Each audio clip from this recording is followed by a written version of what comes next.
-40 °C. El viento corta como cuchillo. La nieve cae horizontalmente. Estás en las grandes llanuras de Dakota del Norte en 1800, sin electricidad, sin calefacción moderna, sin edificios de ladrillo, solo una tienda de piel de búfalo. Y si no sabes exactamente qué hacer en las próximas 2 horas, no verás el amanecer. Los nativos americanos de las llanuras sobrevivieron estos inviernos durante miles de años. Y su primer truco desafía toda lógica: construir muros con el enemigo mismo, con la nieve. Piensas que la nieve es tu enemigo. Los Lakota, los Cheyenne, los Blackfeet sabían diferente. La nieve no es el problema. El viento es el asesino. El viento a 50 km/h convierte -20 grados en sensación térmica de -45. El viento penetra cualquier material, roba el calor de tu cuerpo más rápido de lo que puedes generarlo. Te congela desde afuera hacia adentro. Pero la nieve, cuando está quieta, cuando está compactada, cuando forma barrera sólida, se convierte en el mejor aislante que la naturaleza puede ofrecer. Los nativos no esperaban a que la nieve cayera y se acumulara naturalmente. No confiaban en la suerte. Cuando la primera tormenta seria del invierno se acercaba, cuando veían esas nubes grises pesadas en el horizonte occidental, cuando los ancianos leían las señales que habían aprendido de sus abuelos, actuaban inmediatamente. Salían del campamento con palas hechas de omóplatos de búfalo atados a mangos de madera de fresno. Y comenzaban a cavar. Excavaban zanjas en círculo alrededor de cada tipi. Aproximadamente 1,5 metros de distancia desde la base del tipi. Las zanjas tenían 1 metro de profundidad, medio metro de ancho. La tierra congelada era dura como roca, pero cavaban de todos modos. Tardaban horas. Era trabajo brutal en frío intenso. Pero era necesario porque esas zanjas determinarían si vivirían o morirían cuando llegara la tormenta real. Cuando la nieve comenzaba a caer, los hombres salían nuevamente. Tomaban la nieve fresca, la apilaban en las zanjas, pero no simplemente dejaban caer nieve suelta. La compactaban, pisoteaban con sus mocasines forrados de pelo, presionaban con las palas, agregaban más nieve, compactaban nuevamente. Capa tras capa, presión tras presión, hasta que las zanjas estaban completamente llenas de nieve comprimida tan dura que apenas podías clavarle un cuchillo. Luego continuaban construyendo hacia arriba. Apilaban más nieve alrededor del perímetro exterior de las zanjas. Formaban muros, medio metro de alto, 60 centímetros, 90 centímetros. Dependiendo de cuánta nieve hubiera disponible y cuán severa esperaban que fuera la tormenta.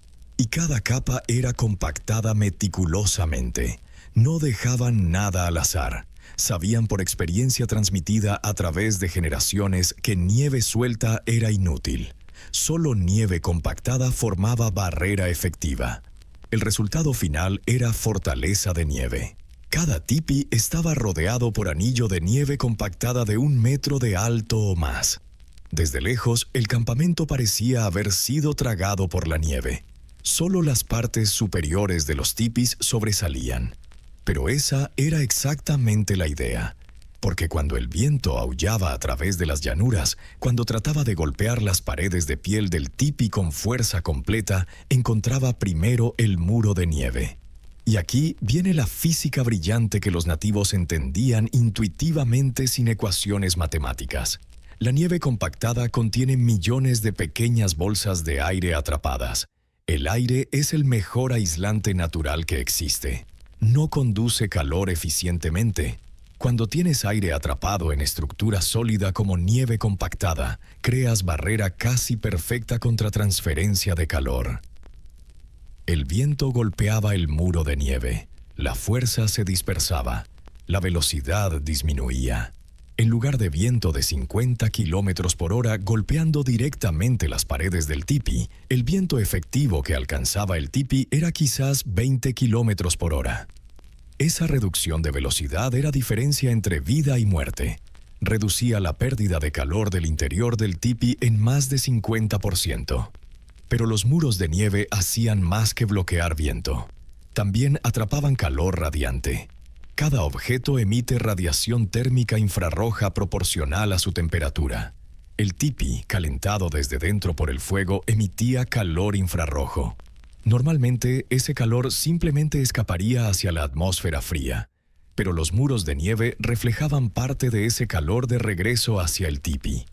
Actuaban como espejos térmicos primitivos, y había beneficio adicional que solo se hacía evidente después de varios días. Los muros de nieve creaban microclima.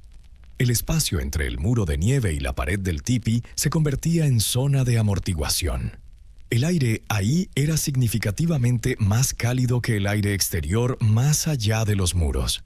Quizás solo 5 a 10 grados más cálido, pero esos grados importaban enormemente. Significaban que el gradiente de temperatura entre el interior del tipi y el exterior inmediato era menos severo. Menos gradiente significaba menos pérdida de calor. Los nativos renovaban y mantenían estos muros constantemente.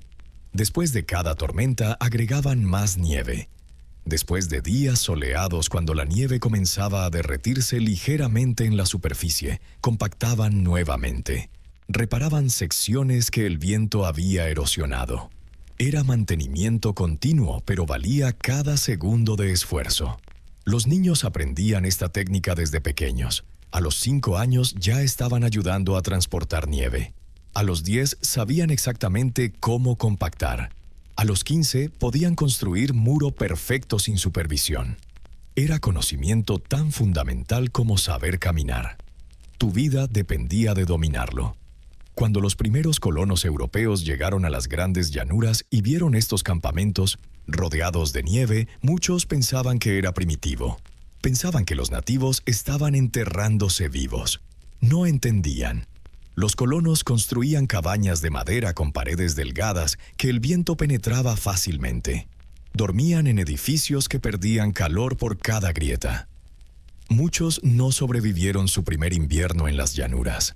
Los nativos, en sus tipis primitivos rodeados de muros de nieve, dormían en relativo confort. La temperatura interior de un tipi bien aislado con fuego central podía mantenerse entre 10 y 15 grados Celsius, incluso cuando afuera estaba a menos 40. Era diferencia entre supervivencia y muerte por hipotermia. Pero los muros de nieve eran solo el primer truco, solo la capa exterior de defensa. Porque una vez que habías bloqueado el viento y creado aislamiento exterior, necesitabas generar calor interior. Y aquí los nativos hacían algo que parecía completamente loco. Algo que violaba cada instinto de seguridad. Encendían fuego dentro de una tienda hecha completamente de materiales inflamables, y no cualquier fuego pequeño. Un fuego real, potente, ubicado en el lugar más peligroso posible, justo en el centro del tipi. Y ese era el truco que realmente separaba a los que sabían de los que morían. Fuego dentro de tienda de piel seca. Llamas a centímetros de material inflamable, sin extintores, sin salidas de emergencia. Suena como suicidio.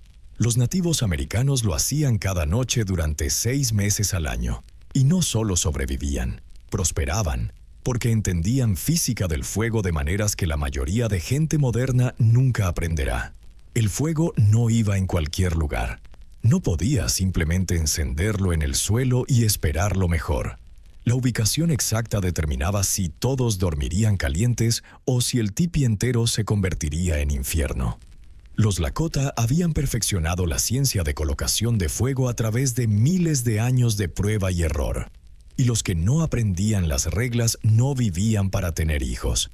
Primer paso: excavar el hoyo del fuego, en el centro exacto del tipi. No aproximadamente en el centro, exactamente en el centro geométrico.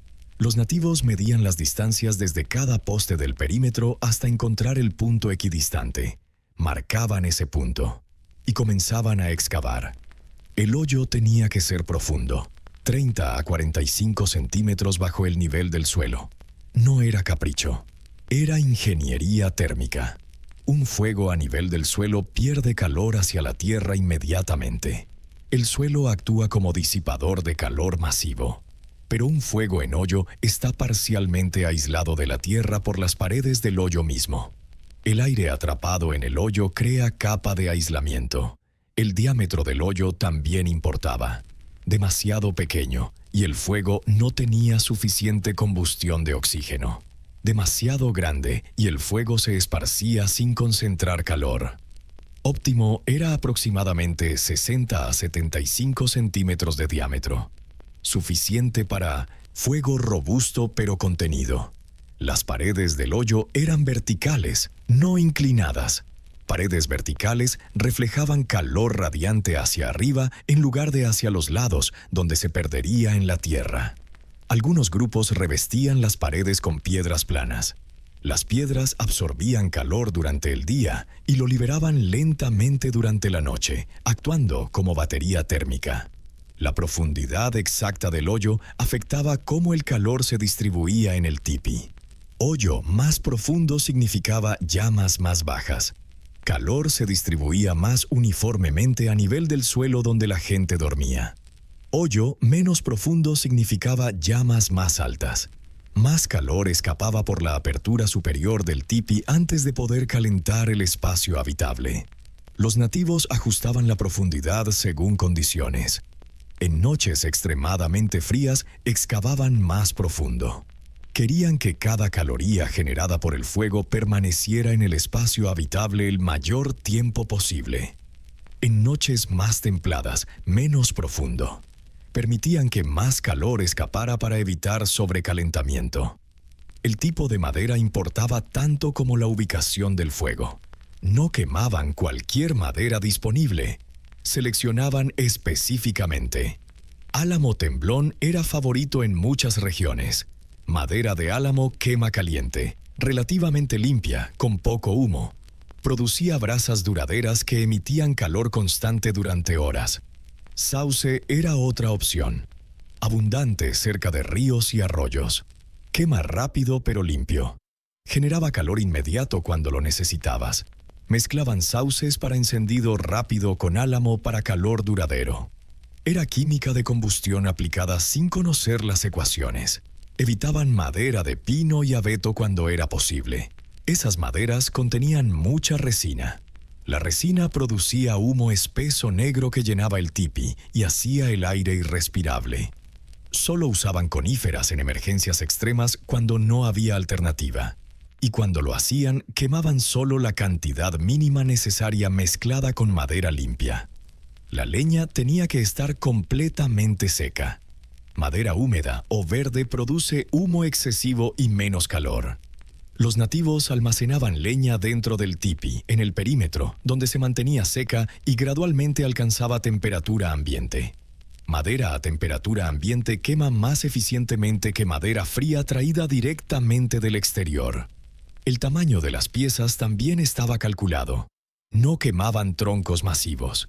Esos generaban demasiado calor concentrado en un punto y eran difíciles de controlar. Usaban ramas del grosor de tu muñeca o más delgadas, longitud aproximadamente de tu antebrazo. Estas ardían controladamente y podían ser alimentadas gradualmente para mantener temperatura constante. La disposición de la madera en el fuego seguía patrón específico. No simplemente apilaban leña al azar, construían estructura. Base de pequeñas astillas y corteza seca para encendido. Luego, ramas más gruesas dispuestas en patrón de tipi en miniatura con espacio entre ellas para flujo de aire. El aire es el tercer componente esencial del fuego después de combustible y calor. Sin flujo de aire adecuado, el fuego se sofoca. A medida que las ramas base se consumían, agregaban más madera gradualmente. No todo de una vez. Alimentaban el fuego constantemente en pequeñas cantidades. Esto mantenía temperatura estable sin picos que pudieran enviar chispas hacia el techo de piel. Y aquí viene la parte crucial que hacía seguro tener fuego en tienda inflamable. La altura del fuego estaba rigurosamente controlada. Las llamas nunca subían más de 30 a 40 centímetros sobre el borde del hoyo. A esa altura, el calor se distribuía radialmente, pero las llamas permanecían a distancia segura de las paredes del tipi. La distancia desde el fuego hasta las paredes más cercanas del tipi era al menos 2 metros. A esa distancia, el calor radiante era intenso, pero no suficiente para encender las pieles secas. Las pieles de búfalo usadas para tipis habían sido procesadas con humo durante su preparación. Este proceso las hacía algo más resistentes al fuego que cuero sin tratar. Pero el truco más ingenioso no era solo controlar el fuego, era controlar el aire. Porque un fuego necesita oxígeno constante. Y ese oxígeno tiene que venir de alguna parte. Si simplemente sellabas el tipi completamente, el fuego consumiría todo el oxígeno, y luego todos morirían asfixiados. Los nativos resolvieron esto con diseño que era pura genialidad. La parte superior del tipi no está sellada, tiene apertura. Aproximadamente 60 a 90 centímetros de diámetro, dependiendo del tamaño del tipi. A través de esa apertura, el humo escapa. Parece obvio. Pero aquí está el problema. Si simplemente dejas apertura abierta en la parte superior de una tienda en medio del invierno, el viento entra. El aire frío se precipita hacia abajo. El calor escapa hacia arriba. Pierdes más calor del que ganas del fuego. Los nativos americanos resolvieron este problema con dispositivo tan elegante que los ingenieros modernos todavía lo estudian: las aletas de humo. 2 piezas de piel o lona en forma triangular extendidas desde la apertura superior como orejas, sostenidas por postes desde el exterior, móviles, ajustables, controlando precisamente cómo el aire entra y sale del tipi. Las aletas de humo no solo cubrían la apertura, dirigían el flujo de aire. Cuando el viento soplaba, las aletas se posicionaban para crear succión. El efecto Venturi. Cuando el viento pasa sobre superficie curva o alrededor de obstáculo, la velocidad aumenta y la presión disminuye. Las aletas convertían el viento exterior en bomba de succión que jalaba el humo hacia afuera del tipi sin permitir que aire frío entrara directamente. La posición exacta de las aletas cambiaba con la dirección del viento. Los nativos ajustaban los postes de control desde dentro del tipi usando cordones largos. Viento del norte, las aletas, se posicionaban de una manera. Viento del sur, diferente. Viento del oeste, otra configuración. Cada dirección de viento requería geometría específica para optimizar el tiro. Y no era adivinanza. Era conocimiento preciso transmitido de generación en generación.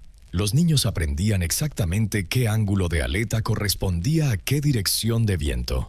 Era tan automático como respirar. Sentías el viento cambiar, ajustabas las aletas. No pensabas, solo actuabas. Cuando las aletas estaban correctamente posicionadas, algo mágico sucedía. El humo subía del fuego. Era jalado hacia la apertura superior por la succión creada por las aletas y salía limpiamente sin llenar el tipi. Al mismo tiempo, el aire fresco no caía por la apertura superior. Entraba por otro lugar completamente diferente. En la base del tipi, donde la cubierta de piel tocaba el suelo, había gaps intencionales. Pequeños espacios de pocos centímetros en lugares específicos alrededor del perímetro. Estos gaps permitían que aire fresco entrara a nivel del suelo. El aire frío es más denso que aire caliente. Naturalmente se hunde, así que el aire fresco entrando en la base del tipi se deslizaba por el suelo, era calentado por el fuego, subía y salía por la apertura superior. Era convección perfecta. Ciclo continuo de aire. Aire fresco entra abajo, se calienta, sube, sale arriba, jalado por la succión de las aletas. El fuego recibe oxígeno constante. El humo sale eficientemente. La gente respira aire limpio. Y todo funciona sin partes móviles mecánicas. Solo física aplicada brillantemente. Los gaps de entrada de aire no eran aleatorios. Estaban ubicados estratégicamente lejos del área de dormir, generalmente en el lado opuesto del tipi respecto a donde la gente dormía. Esto significaba que el aire frío entrante era calentado por el fuego antes de alcanzar a las personas.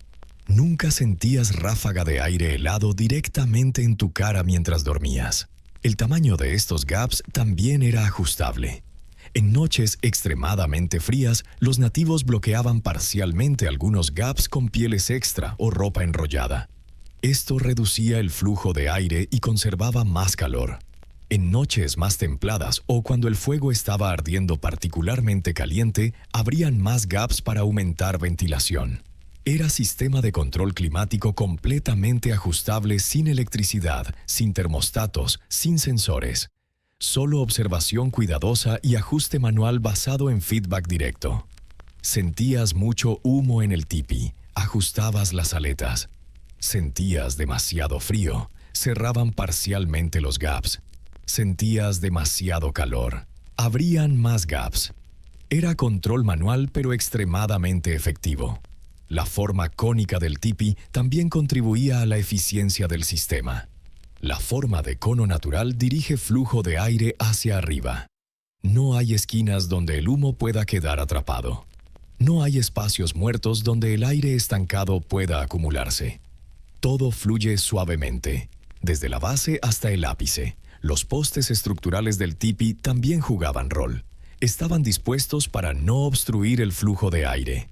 Los nativos sabían exactamente cuántos postes usar y cómo espaciarlos para maximizar volumen interior mientras mantenían integridad estructural y permitían flujo de aire óptimo. Cuando todo el sistema funcionaba correctamente, un tipi calentado con fuego central era sorprendentemente confortable. El aire era limpio. La temperatura era relativamente uniforme. La gente podía quitarse capas pesadas de ropa y dormir sin congelarse. Era civilizado en medio de salvajismo natural. Pero incluso con fuego perfecto y ventilación perfecta, las noches en las grandes llanuras podían descender a temperaturas donde el fuego solo no era suficiente. Necesitabas calor que durara toda la noche. Necesitabas fuente de calor que no requiriera levantarte cada hora para alimentar el fuego. Los nativos tenían solución para esto también. Y era tan simple y tan brillante que te preguntas por qué nadie lo hace hoy. Piedras ordinarias del río, calentadas hasta estar casi fundidas, y luego metidas literalmente en tu cama. Antes del amanecer, la temperatura cae a -40. El fuego en el tipi ha disminuido a brasas. Pronto se apagará completamente. En 2 horas estarás congelado si no haces algo. Podrías levantarte y agregar más madera, pero eso significa dejar tu cama caliente, exponerte al aire helado, estar completamente despierto durante 30 minutos hasta que el fuego vuelva a calentar el espacio. Los nativos tenían mejor solución: piedras que habían estado calentándose en el fuego durante 8 horas. Piedras que ahora estaban tan calientes que hervían agua con solo tocarlas. Piedras que mantendrían calor durante 4 a 6 horas. Tu manta eléctrica prehistórica. La selección de piedras era ciencia en sí misma. No cualquier piedra servía. Algunas piedras explotan cuando se calientan rápidamente. El agua atrapada en grietas microscópicas se convierte en vapor. La presión aumenta. La piedra revienta violentamente enviando fragmentos afilados como metralla. Los nativos aprendieron a través de experiencia dolorosa qué piedras eran seguras. Piedras de río eran mejores. Habían sido pulidas por agua durante siglos. Grietas y fisuras habían sido erosionadas. Eran densas, homogéneas. Sostenían calor sin fracturarse. Granito era excelente. Basalto era bueno. Piedra caliza y arenisca eran peligrosas. Se agrietaban o se desintegraban. El tamaño también importaba. Piedras demasiado pequeñas no retenían suficiente calor. Piedras demasiado grandes eran imposibles de manejar y peligrosas.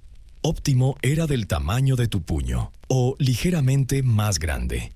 Aproximadamente del tamaño de melón pequeño. Eso proporcionaba masa suficiente para retención de calor, pero era manejable con herramientas simples. Cada familia mantenía colección de piedras probadas. 10 a 20 piedras que habían sido usadas repetidamente durante años. Conocían estas piedras, sabían exactamente cuánto calor retenían. Sabían que no explotarían. Eran propiedad valiosa. Los niños no jugaban con las piedras de calefacción. Eran herramientas de supervivencia seria. El proceso comenzaba temprano en la tarde. Colocaban las piedras directamente en las brasas del fuego central, no en las llamas. En las brasas rojas calientes. Las llamas son calientes pero inconsistentes. Las brasas proporcionan calor constante e intenso, aproximadamente 500 a 700 grados Celsius. Las piedras se calentaban gradualmente durante horas, 3 horas mínimo, 6 horas mejor. Querías que el calor penetrara completamente hasta el núcleo de la piedra. Si solo calentabas la superficie, la piedra perdería calor rápidamente. Pero si el calor saturaba toda la masa, la piedra actuaba como batería térmica que liberaba energía lentamente. Mientras las piedras se calentaban, preparaban los envoltorios. Pieles viejas que ya no eran suficientemente buenas para ropa, pero todavía tenían integridad estructural. Pieles de ciervo eran ideales, flexibles, resistentes, no se quemaban fácilmente con calor. Doblaban las pieles en múltiples capas, 3 o 4 capas gruesas de piel entre la piedra ardiente y tu cuerpo. Aproximadamente 1 hora antes de acostarse comenzaba el proceso crítico. Usando palos largos o tenazas hechas de ramas verdes dobladas, sacaban las piedras de las brasas. Las piedras estaban literalmente brillando, rojas en la oscuridad, tan calientes que el aire alrededor de ellas distorsionaba visualmente. Trabajaban rápido pero con cuidado extremo. Una piedra dejada caer podía quemarte severamente o causar incendio. Colocaban cada piedra sobre la piel preparada, envolvían rápidamente. Primero una capa, luego otra, luego otra. Cada capa proporcionaba aislamiento, pero también permitía que algo de calor radiara hacia afuera. El paquete final parecía almohada grande, aproximadamente del tamaño de melón grande. Todavía muy caliente al tacto, pero no tanto que te quemaras inmediatamente. Podías sostenerlo durante unos segundos antes de necesitar soltarlo. Estos paquetes iban a lugares específicos en la cama. Uno cerca de los pies. Los pies son los primeros en congelarse. Mantener los pies calientes era prioritario. Otro cerca del torso, donde tu núcleo central estaba. Uno más entre personas que dormían cerca para compartir el calor. La cama misma era construcción elaborada que describiré más detalladamente pronto. Pero la esencia era múltiples capas de aislamiento. Las piedras calientes iban en capas medias donde podían radiar calor uniformemente, pero donde pieles adicionales protegían contra quemaduras.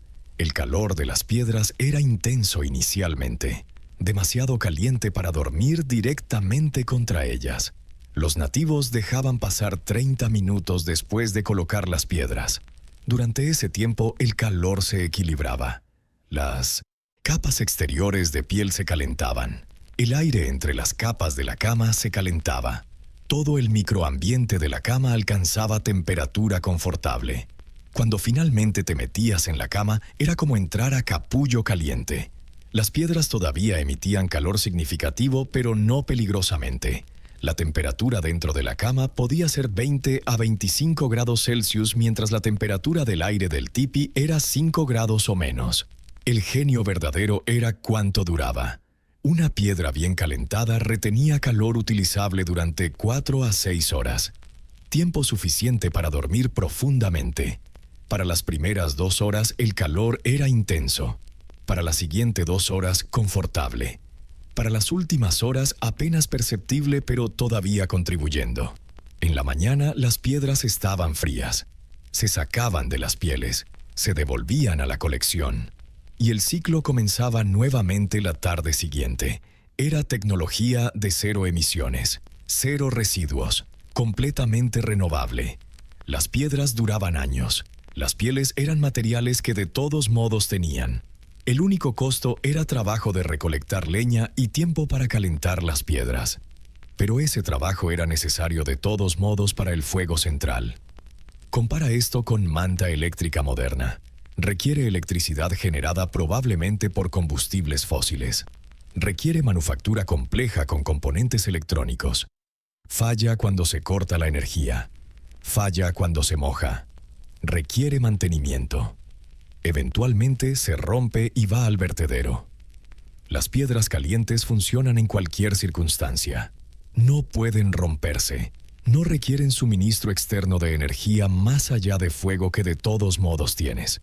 Son completamente silenciosas, no tienen cables, no hay riesgo de electrocución o cortocircuito y proporcionan calor honesto, real, que penetra hasta tus huesos. Pero incluso con piedras calientes en tu cama, todavía podías perder calor corporal precioso si tu piel estaba expuesta al aire. Especialmente tu cara. La única parte de tu cuerpo que permanecía fuera de las pieles mientras dormías. Los nativos resolvieron eso también. Y la solución era tan extraña, tan aparentemente asquerosa, que los colonos europeos se horrorizaban cuando la veían. Pero funcionaba. Transformaba tu piel en radiador personal. Tu cara está expuesta. Es menos 20 grados. El viento sopla a 40 kilómetros por hora. La sensación térmica es menos 45. En 30 minutos tendrás congelamiento. En 1 hora, daño permanente. En 2 horas puedes perder la nariz, las orejas, los párpados. Los tejidos expuestos se congelan literalmente. El agua en tus células forma cristales de hielo que perforan membranas celulares. Las células mueren. El tejido se necrosa, se pone negro. Eventualmente se cae. Los nativos americanos que vivían en las latitudes más extremas tenían solución que parece sacada de pesadilla, pero que salvaba rostros. Se cubrían completamente con grasa animal mezclada con ceniza y caminaban por el mundo pareciendo criaturas de barro negro. El primer componente era sebo de búfalo, no grasa ordinaria. Sebo, la grasa dura y blanca que rodea los riñones y otros órganos internos del búfalo. Esta grasa tiene punto de fusión más alto que grasa subcutánea regular. A temperatura ambiente es sólida como cera, pero a temperatura corporal se suaviza sin volverse completamente líquida. Esas propiedades la hacían perfecta para protección de piel. Cuando cazaban búfalo, los nativos guardaban todo el sebo cuidadosamente. Nada se desperdiciaba, pero el sebo tenía valor especial. Lo raspaban de los órganos, lo cortaban en pedazos, lo fundían en ollas de arcilla o estómago de búfalo suspendidos sobre fuego bajo. El calor suave derretía la grasa sin quemarla. Una vez derretida, colaban la grasa líquida a través de tela o pasto fino para eliminar partículas de carne. Querían grasa pura. La dejaban enfriar en contenedores de cuero o vejiga. Se solidificaba en sustancia blanca cerosa que se mantenía sólida incluso en días cálidos. El segundo componente era ceniza. Pero no cualquier ceniza. Ceniza de madera específica. La ceniza de sauce era favorita. Ceniza de álamo también funcionaba bien. Estas maderas producían ceniza fina y ligera con propiedades absorbentes específicas. Recolectaban ceniza del fuego central. Solo la ceniza más fina. Pasaban a través de piel flexible o tejido apretado para eliminar partículas grandes y carbón. La mezcla se hacía en pequeñas cantidades según necesidad. Tomaban pedazo de sebo del tamaño de nuez. Lo ablandaban entre las manos. El calor de las manos derretía parcialmente el sebo. Agregaban pizca de ceniza. Mezclaban amasando. La ceniza se dispersaba uniformemente a través del sebo, creando pasta gris oscura. La consistencia tenía que ser correcta. Demasiado sebo y la mezcla era grasosa, chorreaba, no se mantenía en lugar. Demasiada ceniza y era arenosa, difícil de aplicar, irritaba la piel. La proporción óptima era aproximadamente 4 partes de sebo por 1 parte de ceniza en volumen. Esto creaba pasta que se aplicaba suavemente, pero se mantenía en lugar una vez aplicada. La aplicación era ritual. En la tarde, antes de salir a cazar o viajar al día siguiente, comenzaban. Tomaban un poco de la pasta entre dedos, la frotaban entre las palmas para calentarla ligeramente. Luego aplicaban a la cara sistemáticamente. Comenzaban con la frente. Aplicaban capa delgada pero completa. No dejaban ninguna piel expuesta. Continuaban con las mejillas, las sienes, la nariz, especialmente la punta donde el cartílago está más expuesto y más vulnerable. Las orejas, cada pliegue, detrás de las orejas, el mentón, el cuello expuesto arriba del collar de piel. La capa tenía que ser uniforme. aproximadamente 2 a 3 milímetros de grosor. Demasiado delgada y no proporcionaba protección suficiente, demasiado gruesa y era incómoda, interferían con visión o respiración. El resultado era máscara completa de grasa gris. Parecías criatura de pesadilla. Tu piel natural completamente oculta, solo tus ojos visibles. Los colonos que encontraban nativos con esta pintura de guerra quedaban aterrorizados. No entendían que no era decoración, era supervivencia. La física detrás de esto es fascinante. El sebo crea barrera física entre tu piel y el aire. El viento no puede tocar tu piel directamente. El viento sopla sobre la superficie del sebo, pero no puede robar calor de tu piel tan fácilmente. La grasa es mal conductor de calor. Actúa como aislamiento. Pero el sebo hace más que aislar. También sella la humedad. Tu piel constantemente transpira humedad microscópica. En aire extremadamente frío, esa humedad se evapora rápidamente y la evaporación roba calor. Eso es por qué piel húmeda se congela más rápido que piel seca. El sebo sella esa humedad contra tu piel, previniendo evaporación, previniendo pérdida de calor por enfriamiento evaporativo. La ceniza contribuye de maneras específicas. Es absorbente. Cualquier sudor excesivo es absorbido por las partículas de ceniza. Esto previene que la mezcla se vuelva demasiado líquida. La ceniza también proporciona textura. Hace que la mezcla sea menos resbalosa, más fácil de mantener en lugar, especialmente en piel de frente que está inclinada. Hay evidencia de que la ceniza también proporcionaba protección contra radiación UV reflejada de nieve. La nieve refleja hasta 80% de luz UV. En días soleados de invierno, el deslumbramiento de nieve puede causar quemaduras solares severas incluso en temperaturas bajo cero. Las partículas de ceniza oscura absorbían algo de esa luz UV, reduciendo daño a la piel. La protección duraba. Una vez aplicada, la capa de sebo y ceniza permanecía efectiva durante todo el día. No se escamaba, no se caía, resistía viento. Solo necesitabas reaplicar si te lavabas o si sudabas excesivamente debido a esfuerzo físico extremo. En la noche, cuando regresabas al tipi caliente, removías la pasta. Usaban palitos planos de madera para raspar la mayoría. Luego se limpiaban con cuero suave o pasto seco. No había jabón.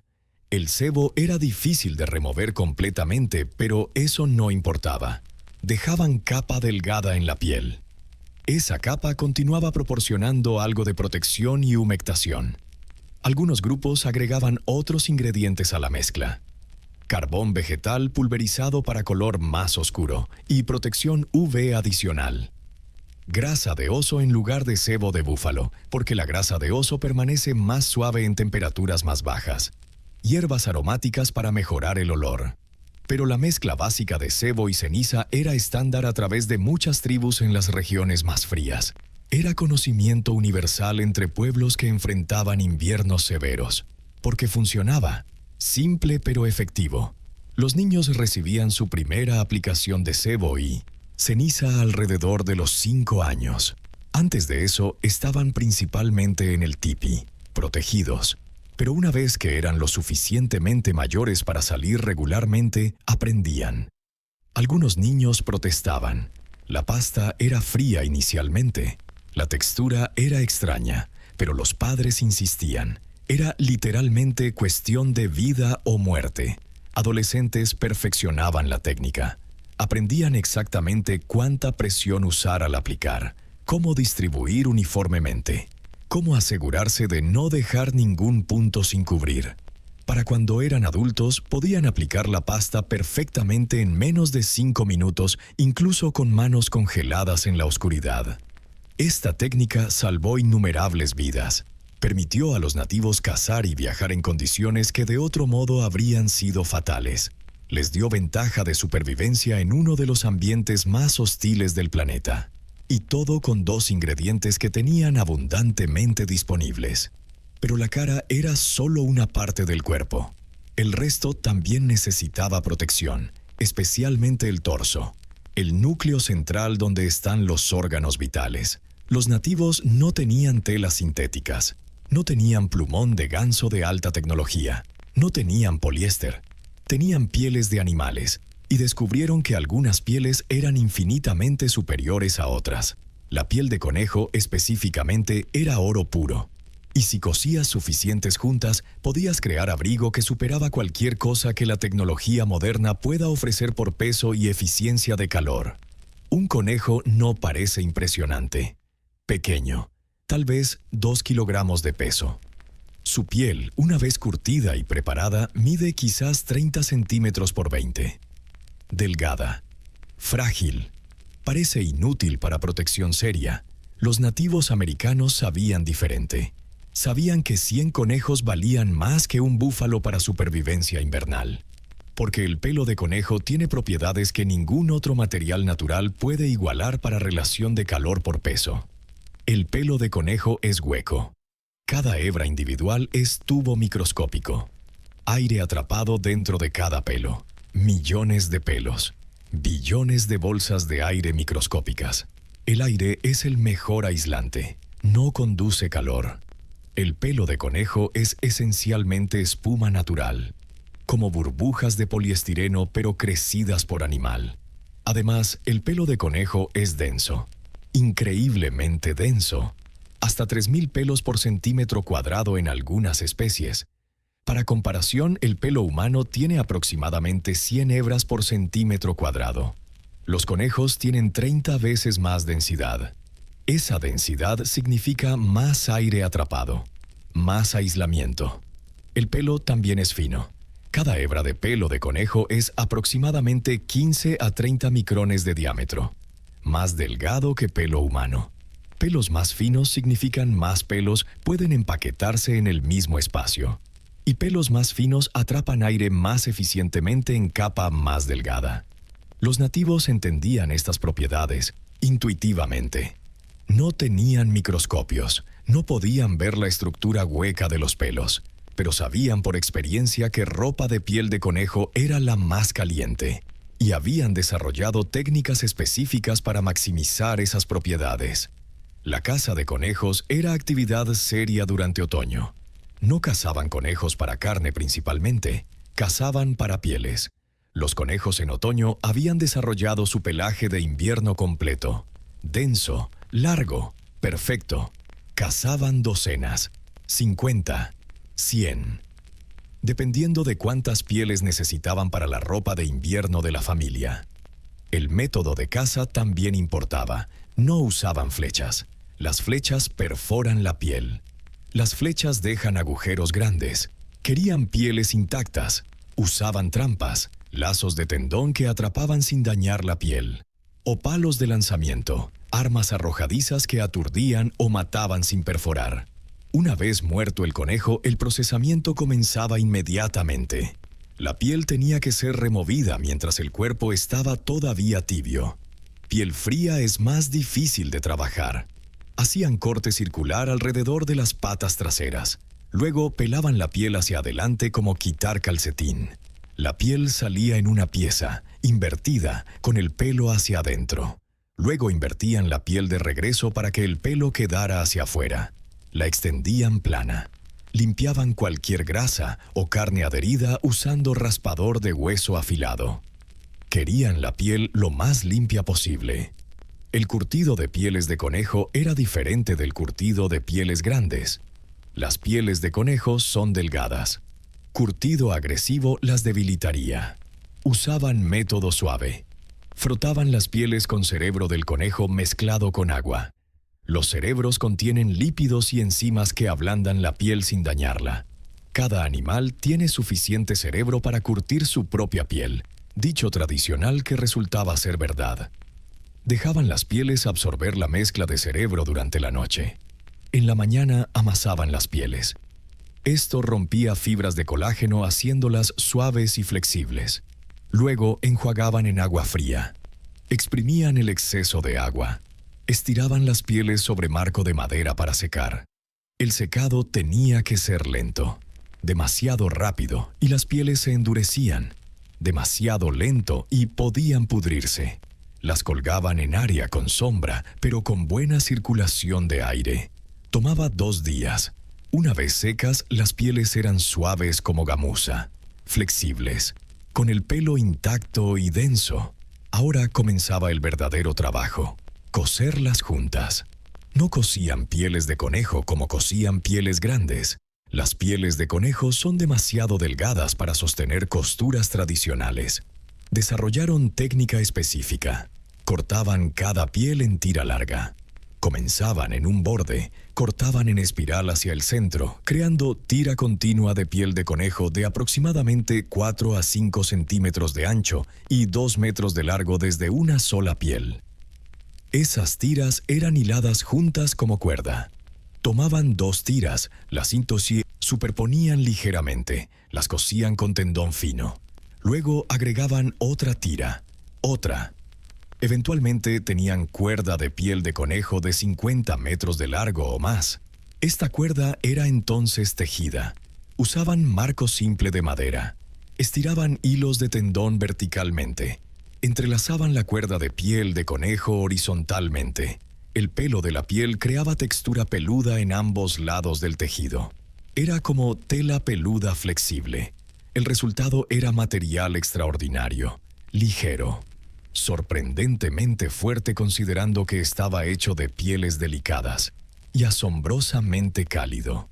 El aire atrapado en el pelo hueco, más el aire atrapado entre las capas de pieles superpuestas, creaban aislamiento tremendo. Usaban este material tejido para hacer mantas, aproximadamente 1,5 metros por 2 metros, suficiente para envolver alrededor de tu cuerpo completamente. Una manta de piel de conejo requería aproximadamente 50 a 70 pieles dependiendo del tamaño de los conejos y cuán apretado era el tejido. También hacían capas, cortaban el material tejido en forma apropiada, cosían los bordes, agregaban cuello, agregaban aberturas para brazos. El resultado era abrigo peludo que parecía ridículo, pero funcionaba mejor que cualquier cosa de búfalo. El peso era la ventaja crucial. Una capa de piel de conejo de 100 pieles pesaba aproximadamente 2 a 3 kilogramos. Una capa de piel de búfalo de calor equivalente pesaba 10 a 15 kilogramos. Para cazadores que tenían que moverse rápido, para viajeros que tenían que recorrer largas distancias, el peso importaba enormemente. La desventaja era durabilidad. Las pieles de conejo eran frágiles, se rasgaban fácilmente, no resistían abrasión bien. Una capa de piel de conejo duraba quizás 2 temporadas con uso cuidadoso. Una capa de búfalo duraba una década. Pero para calor puro por peso, nada superaba al conejo. Y los nativos en regiones más frías donde la movilidad era crítica, preferían conejos sobre todo lo demás a pesar de la menor durabilidad. Los niños recibían su primera manta de conejo cuando eran bebés. Las madres tejían mantas especialmente suaves para envolver a los infantes. Estas mantas mantenían a los bebés calientes incluso en los tipis más fríos. A medida que los niños crecían, heredaban mantas más grandes de hermanos mayores o recibían nuevas hechas específicamente para ellos. Hacer ropa de piel de conejo era trabajo intensivo. Una mujer trabajando sola podía completar manta en aproximadamente 2 semanas de trabajo constante. Las capas tomaban más tiempo, 3 a 4 semanas. Pero ese trabajo salvaba vidas. Una familia sin suficiente ropa de piel de conejo enfrentaba invierno con desventaja seria. Las comunidades compartían el trabajo. Las mujeres se reunían durante otoño e invierno temprano. Mientras procesaban pieles de conejo, conversaban, contaban historias, enseñaban a las niñas. Era evento social que también era producción seria de herramientas de supervivencia. Los hombres ocasionalmente ayudaban, principalmente con la caza de conejos, también con cortar las pieles en tiras cuando las cantidades eran grandes. Pero el trabajo fino de coser y tejer era dominio de las mujeres que habían perfeccionado las técnicas a través de práctica de toda la vida. La ropa de piel de conejo no era la única capa. Los nativos vestían en capas múltiples, piel contra piel, luego camisa de piel de ciervo, luego capa de piel de conejo, luego capa exterior de búfalo si hacía extremadamente frío. El sistema de capas atrapaba aire entre cada capa. Más aire significaba más aislamiento. Pero incluso con toda esta ropa, todavía necesitabas proteger el área de dormir, porque el frío no solo viene del aire, viene de la tierra. El suelo en invierno está congelado sólido. La temperatura del suelo puede ser menos 20 grados o más frío.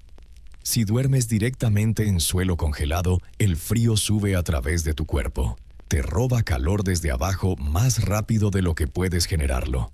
Los nativos resolvieron esto con ingeniería de suelo que rivalizaba con los mejores sistemas de aislamiento modernos. Y todo hecho con materiales que podías encontrar caminando 300 metros desde tu tipi.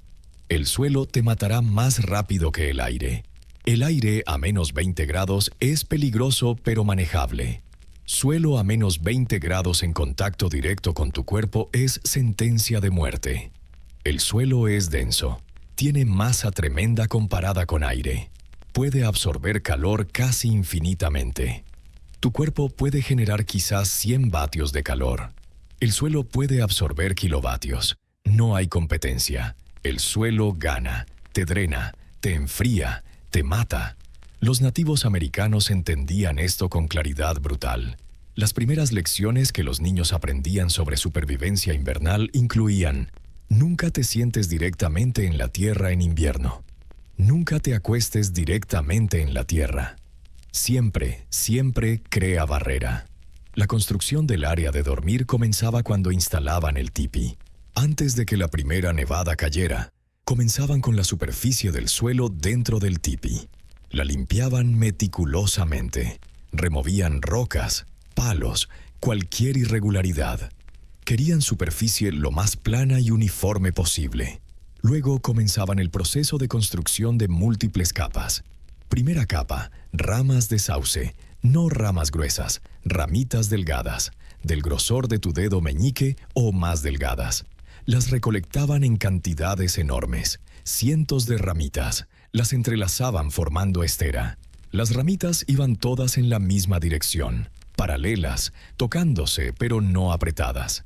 Esta estera de sauce servía a múltiples propósitos.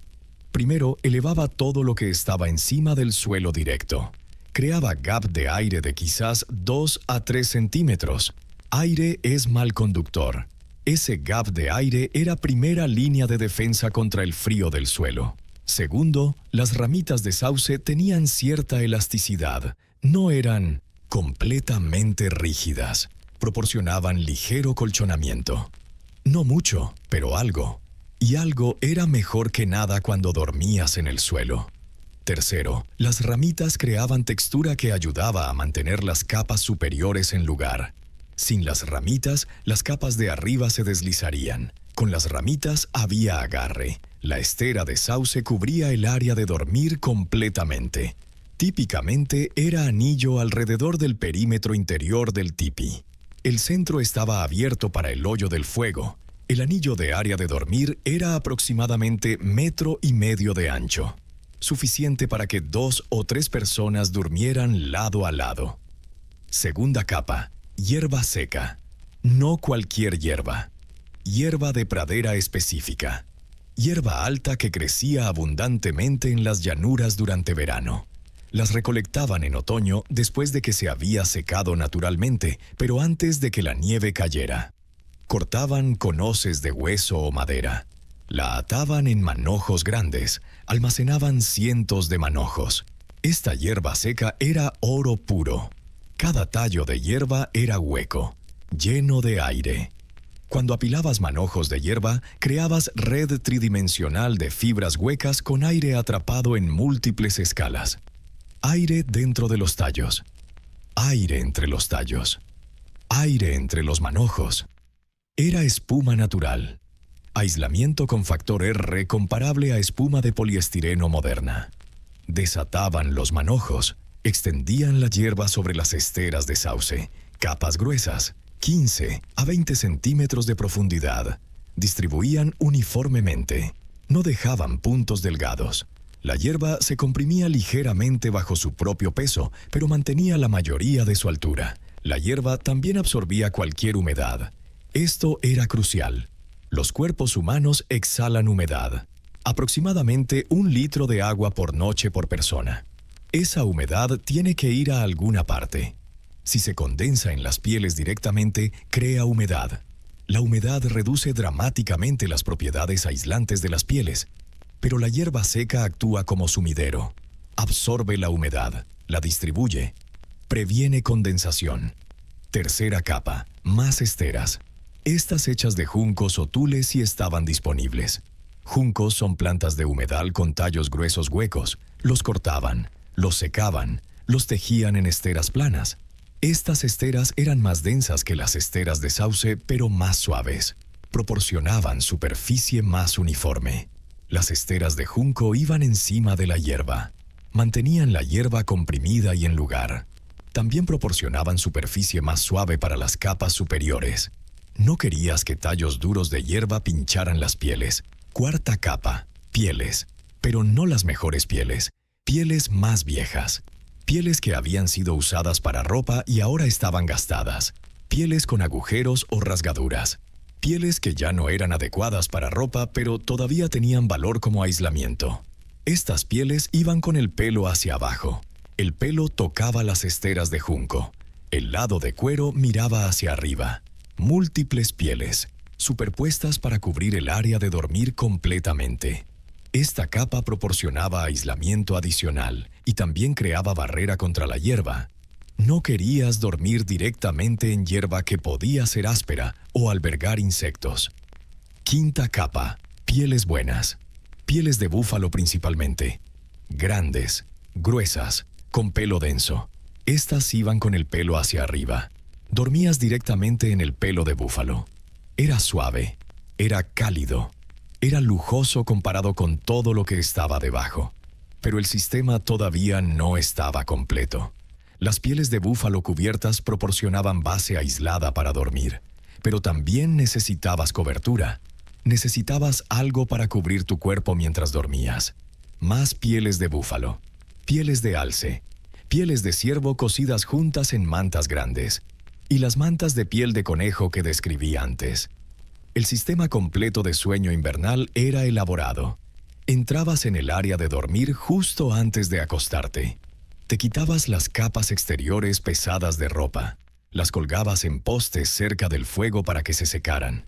Te quedabas con las capas interiores, camisa y pantalones de cuero suave. Las piedras calientes ya habían sido colocadas. Las habían envuelto en pieles viejas. Las habían metido en las capas medias de la cama. Ahora irradiaban calor. Te acostabas, jalabas las pieles pesadas sobre ti. Las piedras calientes estaban cerca de tus pies y torso. El calor de las piedras se difundía a través de las capas de pieles. Las capas de hierba y esteras debajo te aislaban del suelo frío. Las pieles gruesas encima te aislaban del aire frío. Estabas en capullo térmico. Era sorprendentemente confortable. A medida que dormías, tu cuerpo generaba calor. Ese calor quedaba atrapado en el microambiente de tu cama. La temperatura dentro de las pieles podía ser 20 grados más caliente que el aire del tipi. Dentro del tipi podía ser 0 grados. Dentro de tu cama era 20 grados.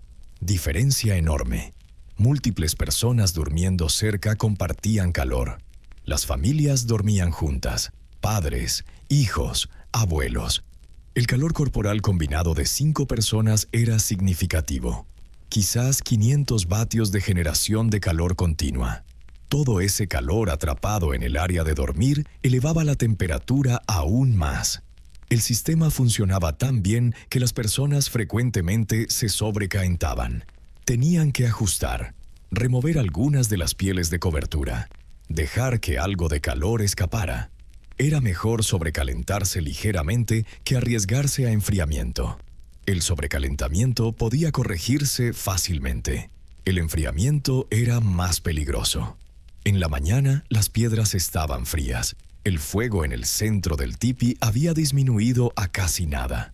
El aire del tipi era muy frío, pero dentro de las pieles todavía estaba tibio. Las personas se despertaban. Se quedaban en la cama algunos minutos más mientras alguien reavivaba el fuego. Una vez que el fuego estaba ardiendo y el aire comenzaba a calentarse, salían de Las pieles. El área de dormir requería mantenimiento. Cada pocas semanas renovaban la hierba. La hierba vieja que había absorbido humedad era reemplazada con hierba seca fresca. Esto mantenía las propiedades aislantes óptimas. La hierba vieja se descartaba o se usaba para otros propósitos. Las pieles se sacudían periódicamente.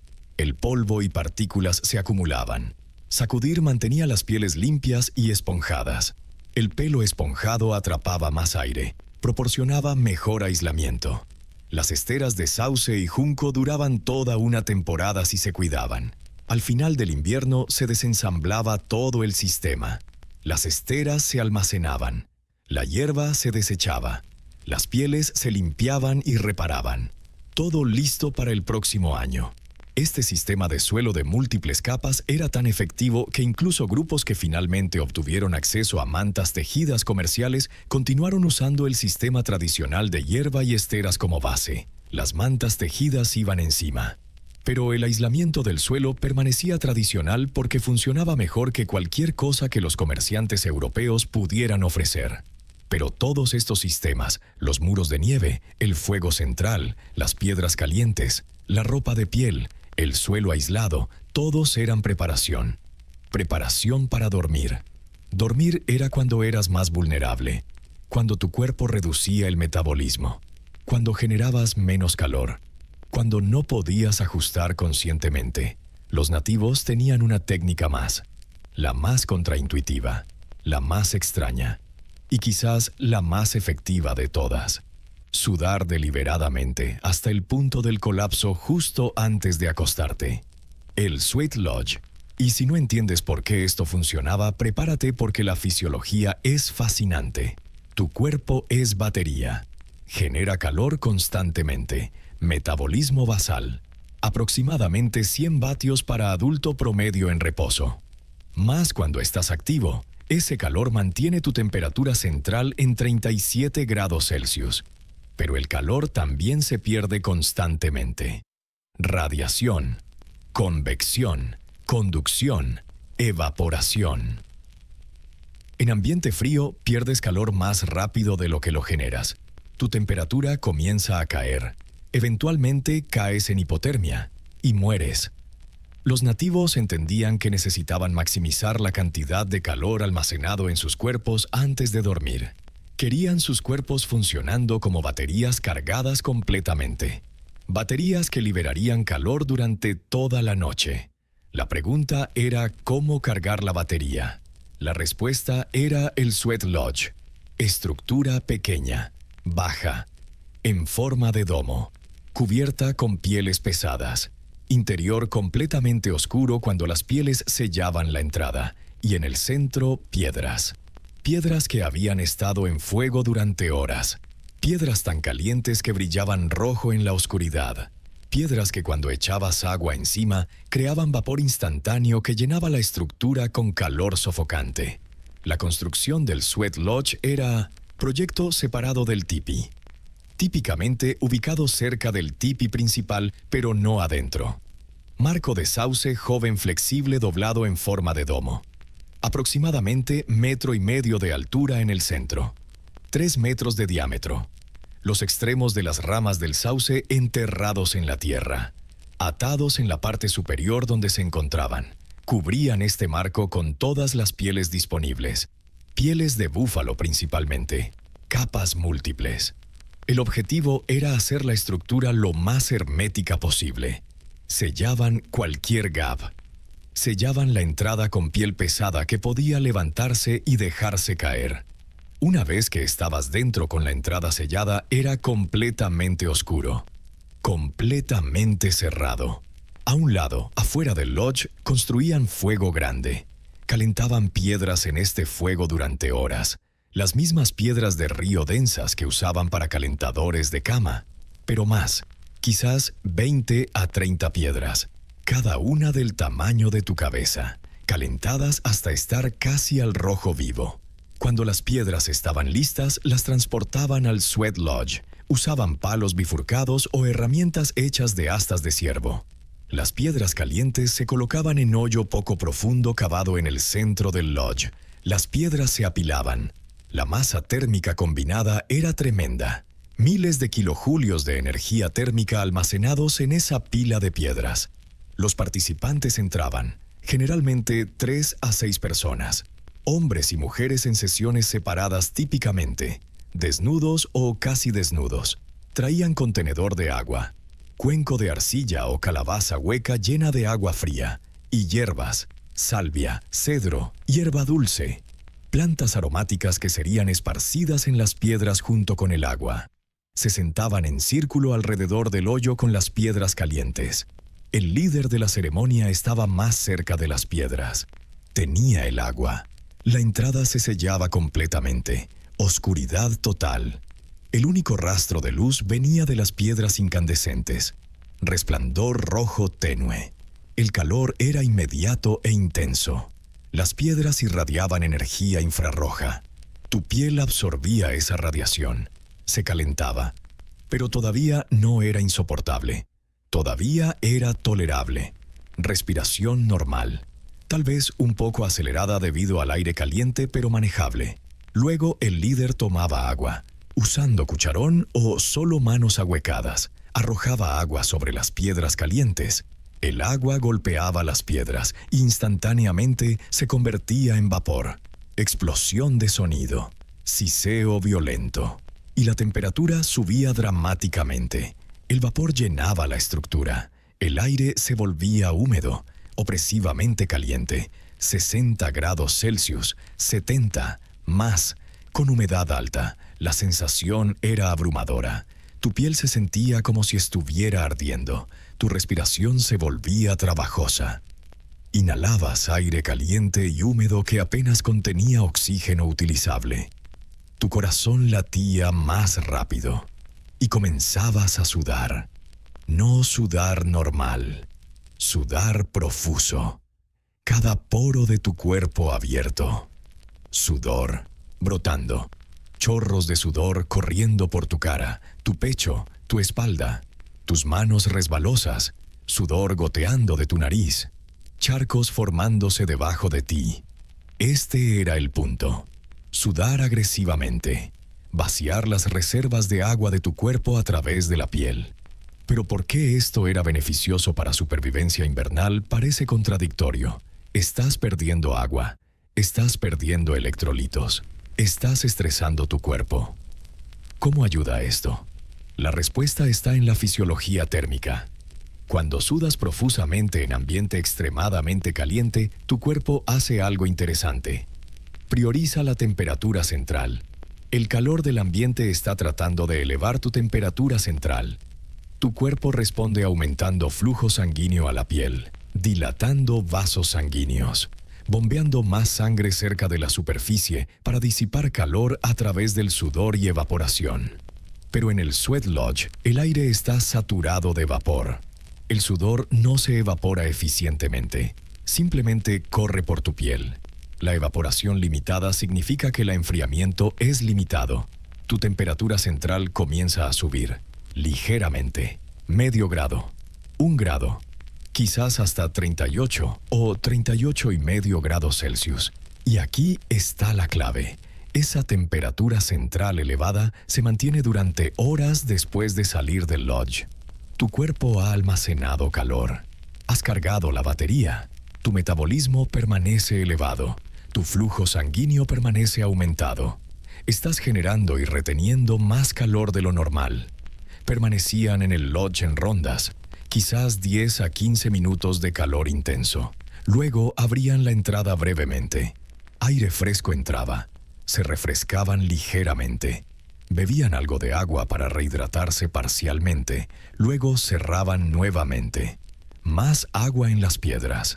Otro round de calor intenso. Repetían 3 o 4 veces. El ritual también incluía componentes ceremoniales y espirituales. Cantaban, oraban, quemaban hierbas sagradas. El humo aromático se mezclaba con el vapor. Era experiencia multisensorial. Oscuridad, calor, olor, sonido. Era intenso física y mentalmente. Después del último round salían. El aire exterior se sentía increíblemente frío por contraste. pero tu cuerpo estaba radiando calor. Vapor subía de tu piel. Te secabas rápidamente con piel de ciervo suave. Beber agua, rehidratarte, pero no completamente. No querías estar completamente rehidratado, porque eso reduciría la temperatura corporal más rápido. Luego inmediatamente te vestías. Ropa completamente seca y caliente que había estado colgada cerca del fuego del tipi. La ropa tocaba tu piel caliente. El calor de tu piel calentaba la ropa. La ropa entonces actuaba como aislamiento manteniendo ese calor cerca de tu cuerpo. Y luego directamente a la cama, a las pieles, a las piedras calientes ya colocadas. Tu cuerpo todavía estaba caliente del lodge. Las piedras en la cama agregaban más calor. La combinación era perfecta. Te acostabas, cerrabas los ojos y dormías profundamente en capullo de calor. La temperatura central elevada significaba que tu cuerpo tenía buffer. Tenía margen antes de comenzar a perder calor peligrosamente. Tu metabolismo permanecía ligeramente elevado durante horas. Generabas más calor. Y ese calor adicional compensaba las pérdidas hacia el ambiente. Las personas que hacían sweat lodge antes de dormir reportaban dormir mejor. Despertaban sintiéndose más descansados. No se despertaban en medio de la noche temblando. El calor residual del lodge duraba suficiente para llevarlos a través de las horas críticas de la madrugada cuando las temperaturas eran más bajas. Había beneficios adicionales. El sudor profuso limpiaba la piel, abría los poros, expulsaba impurezas. En ambiente donde el baño regular era imposible durante meses, esto era significativo para salud de la piel. Ayudaba a prevenir infecciones, reducía irritación. La respiración de aire caliente y húmedo ayudaba con congestión respiratoria. En invierno, el aire constantemente frío y seco irritaba las vías respiratorias. El vapor del lodge proporcionaba alivio, aflojaba mucosidad, facilitaba la respiración, y el aspecto ceremonial proporcionaba beneficio psicológico. Era ritual compartido, fortalecía lazos comunitarios, proporcionaba estructura y significado a la existencia difícil del invierno. El componente espiritual era real y valioso para la salud mental. El sweat lodge no era solo ocasional, era regular. En las tribus que enfrentaban inviernos más severos, las personas podrían usar el sweat lodge 2 o 3 veces por semana. Era parte de rutina, como ejercicio o meditación. Era mantenimiento del cuerpo y el espíritu. Los niños comenzaban a participar en sweat lodge alrededor de los 10 u 11 años.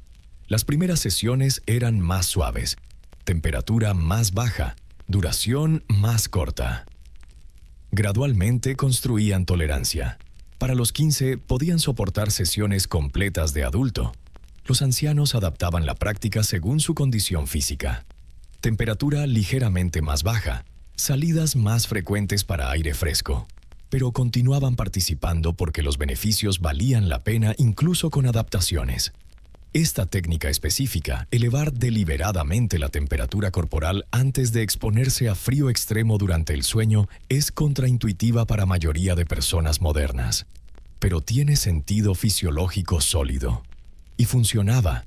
Permitía a los nativos dormir confortablemente en condiciones que de otro modo habrían sido imposibles de soportar. Cada uno de estos trucos que he descrito, los muros de nieve, el fuego central, las aletas de humo, las piedras calientes, la grasa y ceniza, la ropa de piel de conejo, el aislamiento del suelo, el sweat lodge, cada uno era efectivo individualmente. Pero el verdadero genio no era ningún truco aislado, era cómo todos funcionaban juntos, como sistema integrado. Y ese sistema era la diferencia entre vida y muerte. Piensa en cada truco como añadir capas de protección. Cada capa te compra tiempo. Cada capa reduce la velocidad a la que pierdes calor. Ninguna capa por sí sola es suficiente. Pero cuando apilas todas juntas, cuando cada elemento refuerza a los demás, creas sistema que puede mantenerte vivo en uno de los ambientes más hostiles del planeta. Los muros de nieve cortan el viento. Sin muros, el viento golpea el tipi directamente. La velocidad del viento a 50 km por hora crea convección forzada. Roba calor de las paredes del tipi rápidamente. Con muros de nieve, el viento efectivo se reduce a quizás 20 km por hora. Eso es 60% de reducción en velocidad. Y porque pérdida de calor por convección es proporcional a velocidad del viento, reduces pérdida de calor en 60% solo con los muros. El fuego central genera calor, pero fuego mal ubicado pierde eficiencia. Fuego a nivel del suelo pierde calor hacia la tierra. Fuego demasiado alto en el tipi envía calor hacia arriba donde escapa por la apertura antes de calentar el espacio habitable. Fuego en hoyo, a profundidad óptima, maximiza calor útil. Quizás 20 a 30% más eficiente que fuego mal ubicado. Las aletas de humo controlan ventilación. Sin ellas, o tienes demasiado tiro y pierdes calor rápidamente, o no tienes suficiente tiro y el humo te asfixia. Con aletas correctamente ajustadas, balanceas entrada de aire fresco con salida de humo. Mantienes calor sin comprometer calidad del aire. Eso es quizás 15% más de eficiencia térmica. Las piedras calientes extienden calor útil del fuego. El fuego arde más caliente durante la tarde y noche temprana. Para medianoche típicamente disminuye. Para 3 de la mañana puede estar casi apagado. Esas son las horas cuando las temperaturas son más bajas, cuando más necesitas calor. Las piedras calientes almacenadas en tu cama proporcionan calor local exactamente cuando y donde más lo necesitas. Te compran 4 a 6 horas adicionales de sueño confortable sin necesidad de reavivar el fuego. La grasa y ceniza en la cara previene congelamiento. Sin ella, tejido facial expuesto puede congelarse en 30 minutos en condiciones extremas. Con ella tienes quizás 2 horas antes de que el congelamiento sea riesgo serio. Y porque tu cara es visible y sensible, la protección facial reduce ansiedad psicológica. Te sientes más seguro. Eso es valioso para función mental y toma de decisiones. La ropa de piel de conejo maximiza calor por peso. Si estás usando 10 kilogramos de piel de búfalo, estás cargando peso que te agota. Te hace más lento. Aumenta tu gasto de energía. Te hace sudar más. El sudor moja la ropa. La ropa mojada pierde propiedades aislantes. Es ciclo vicioso. Con ropa de conejo que pesa 3 kilogramos pero proporciona calor equivalente, conservas energía. Te mueves más eficientemente, generas menos sudor. Mantienes las propiedades aislantes más tiempo. El aislamiento del suelo previene pérdida de calor hacia la tierra. Sin él, puedes perder 50% de tu calor corporal a través de conducción hacia el suelo. Con sistema completo de sauce, hierba, esteras y pieles, reduces esa pérdida a quizás 10%. Eso es 40% del calor total de tu cuerpo ahora disponible para mantenerte caliente en lugar de perderse en la tierra. El Sweat Lodge precarga tu cuerpo con calor. Tu temperatura central normal es 37 grados. Después del Lodge es 38 o 38,5. Ese grado extra se traduce en varias horas adicionales antes de que tu temperatura comience a caer peligrosamente si algo sale mal. Es margen de seguridad. Es tiempo adicional para resolver problemas. Ahora súmalo todo. Estás en tipi protegido por muros de nieve. La pérdida de calor por convección está reducida en 60%. El fuego central optimizado está generando 30% más calor útil que fuego mal ubicado. Las aletas de humo están conservando 15% más de ese calor mientras mantienen aire limpio. Las piedras en tu cama están proporcionando calor local durante 6 horas. Tu cara está protegida contra congelamiento. Tu ropa es la mitad del peso, pero igualmente caliente. El suelo debajo de ti está previniendo 40% de pérdida de calor. Y tu cuerpo comenzó con temperatura central elevada. Cada elemento apila sobre los demás. Los efectos no son solo aditivos, son sinérgicos. El fuego es más efectivo porque el tipi está aislado con muros de nieve. Las piedras calientes funcionan mejor porque el suelo aislado previene que el calor se drene hacia la tierra. La ropa de piel funciona mejor porque no estás agotado cargando peso excesivo. El Sweat Lodge funciona mejor porque todos los demás elementos te mantienen caliente después de salir. Es como capas de defensa en profundidad. Si un elemento falla, los otros todavía te protegen. Si los muros de nieve son destruidos por tormenta, todavía tienes el fuego y el aislamiento del suelo. Si el fuego se apaga, todavía tienes las piedras calientes y la ropa. Si las piedras se enfrían, todavía tienes todas las otras capas protegiéndote. Los nativos no pensaban en términos de porcentajes y eficiencia térmica, pero entendían que cada elemento importaba. Sabían por experiencia dura que descuidar cualquier elemento era peligroso. Sabían que novatos que ignoraban algún aspecto del sistema frecuentemente no sobrevivían su primer invierno serio. Las historias transmitidas de generación a generación reforzaban esta comprensión. Historia del hombre que pensó que no necesitaba muros de nieve porque su tipi era fuerte. Murió cuando tormenta violenta colapsó su tipi. Historia de la familia que no preparó suficiente hierba seca para el suelo. Todos sufrieron congelamiento en los pies. Historia del cazador joven que fue demasiado lejos sin grasa en la cara. Perdió las orejas y la nariz por congelamiento. Estas historias no eran solo entretenimiento, eran educación de supervivencia. Enseñaban lecciones específicas, y las lecciones se recordaban porque las consecuencias de olvidar eran muerte o mutilación. El sistema completo también tenía dimensión social. No era algo que individuo pudiera hacer completamente solo.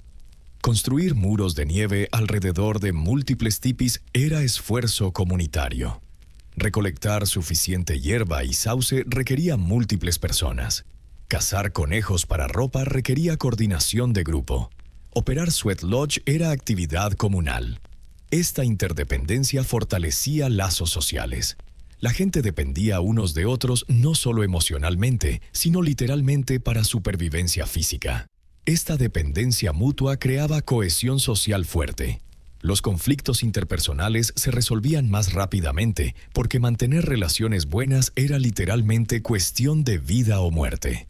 Los ancianos que ya no podían contribuir físicamente proporcionaban conocimiento, enseñaban técnicas específicas, explicaban por qué cada elemento era importante, contaban las historias de advertencia. Su conocimiento valía tanto o más que la fuerza física de los jóvenes. Los niños aprendían participando. Desde edad muy joven ayudaban con tareas simples: recolectar hierba, transportar ramitas, observar cómo los adultos trabajaban, hacer preguntas. Para los 10 años conocían todo el sistema. Para los 15 podían ejecutar cada elemento competentemente. Esta transmisión intergeneracional de conocimiento era sistema robusto. No dependía de textos escritos que podían perderse. No dependía de un solo experto que podía morir. Cada adulto en la comunidad conocía el sistema completo. Cada adulto podía enseñarlo. La redundancia aseguraba que el conocimiento sobreviviera. Y el conocimiento evolucionaba. Cada generación hacía pequeñas mejoras. Probaba variaciones. Compartía descubrimientos.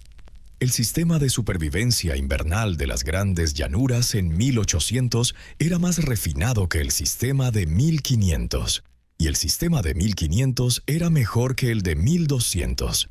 Fue mejora continua durante milenios.